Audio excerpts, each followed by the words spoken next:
This is Dr. David Howard in his teaching on the books of Joshua through Ruth. This is session number 10, Joshua 7, Rahab and Achan Excursus.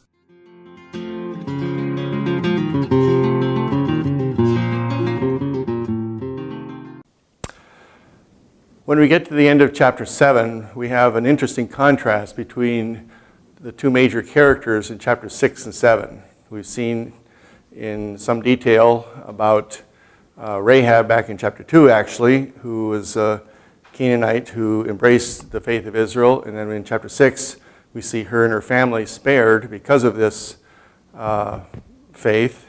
And Achan in chapter 7, we see him sinning, and the aftermath of that, and he ultimately suffers the complete destruction of himself and his family. And so here we see we can kind of visualize the contrast by looking at this. Achan was an Israelite, of course, and the text makes very clear what clan he was from and so on. But in a sense, he ended up suffering the fate of the Canaanites.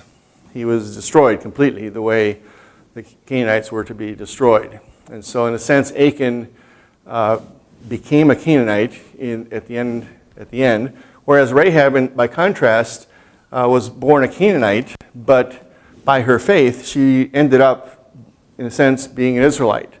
Not by birth, but by her faith. So Caleb, an Israelite, became a Canaanite, so to speak, by his lack of faith, his disobedience. Rahab, a Canaanite, became an Israelite, joined the family of faith by her faith, not by birth. So this is an interesting contrast in those two chapters.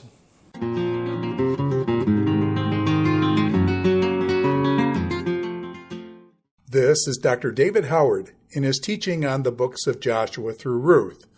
This is session number 10, Joshua 7, Rahab and Achan Excursus.